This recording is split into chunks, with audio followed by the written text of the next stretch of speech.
தேவனுக்கு மகிமை உண்டாவதாக. தினமும் ஒரு வேத வசனம். எபிரேயர் 8ஆம் அதிகாரம் 12ஆம் வசனம். நான் அவர்கள் அநியாயங்களை கிருபையாய் மன்னித்து அவர்கள் பாவங்களையும் அக்கிரமங்களையும் இனி நினையாமல் இருப்பேன் என்று கர்த்தர் சொல்லுகிறார்.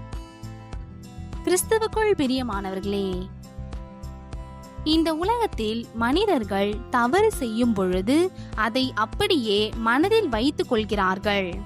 அதை எப்படி வஞ்சம் தீர்ப்பது, பழி வாங்குவது என்று துடித்துக் கொண்டிருக்கிறார்கள்.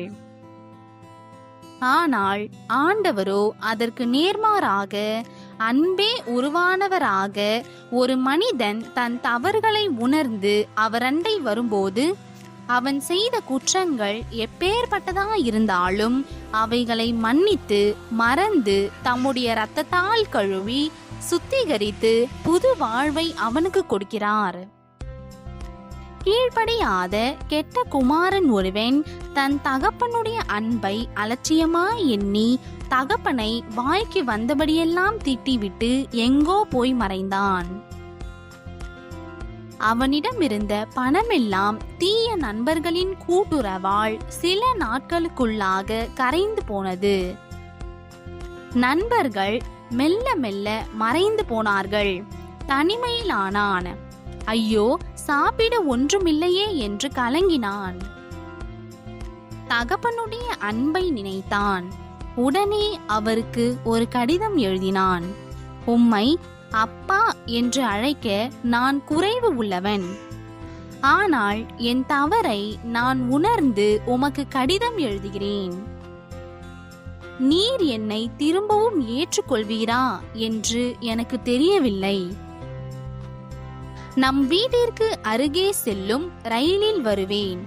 நீர் என்னை திரும்பவும் ஏற்றுக்கொள்வீரானால் நம் வீட்டுக்கு முன்பு நிற்கிற பெரிய மரத்தில் ஒரே ஒரு வெள்ளை கொடியை உயரத்தில் கட்டி வைப்பீரானால் அதை பார்த்து நீர் என்னை மன்னித்து ஏற்றுக்கொள்வீர் என்று நம்பி உடனடியாக ரயிலிலிருந்து இறங்கி வீட்டிற்கு வருவேன். இல்லாவிட்டால் அப்படியே என் வாழ்வை எப்படியோ முடித்துக் கொள்வேன் என்று எழுதியிருந்தான்.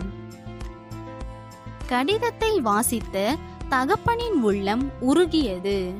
ஐயோ, என் மகன் வருகிறேன் என்று எழுதியிருக்கிறானே, எனக்கு அது போதும் என்று எண்ணியவராய் அந்த மரத்தில் ஒரு வெள்ளை கொடி மட்டுமல்லாமல் மரம் முழுவதும் பல வெள்ளை கொடிகளை கட்டி வைத்தார். ஒருவேளை ஒரு கொடியை கட்டினால் என் மகன் கண்ணில் அது படவில்லை என்றால் அவன் வாழ்வு என்ன ஆகும் என்ற பயத்தினால் அப்படி செய்தார்.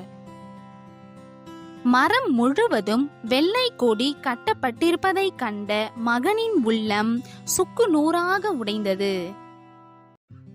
தகப்பனுடைய அன்பு எவ்வளவு பெரியது என்பதை கண்டு தகப்பனை நோக்கி ஓடோடி வந்து அவரை கட்டி பிடித்து கொண்டான். அன்பானவர்களே, சாதாரண மனிதரான ஒரு தகப்பனுக்கு இவ்வளவு அன்பு இருக்குமானால் நம்முடைய தெய்வீக தகப்பன் நம்மீது எவ்வளவு அன்புள்ளவராய் இருக்கிறார் என்பதை எண்ணி பார்த்திருக்கிறோமா?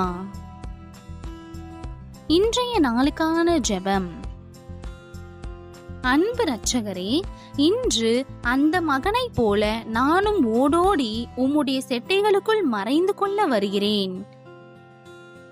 என்னை மன்னித்து என் குறைவுகளை மறந்து உம்முடைய மகனாக மகளாக என்றென்றும் வாழ கிருபை புரிவீர் என்று நம்பி உம்மை ஸ்தோத்திரிக்கிறேன். இயேசுவின் நாமத்தில் பிதாவே, ஆமேன்.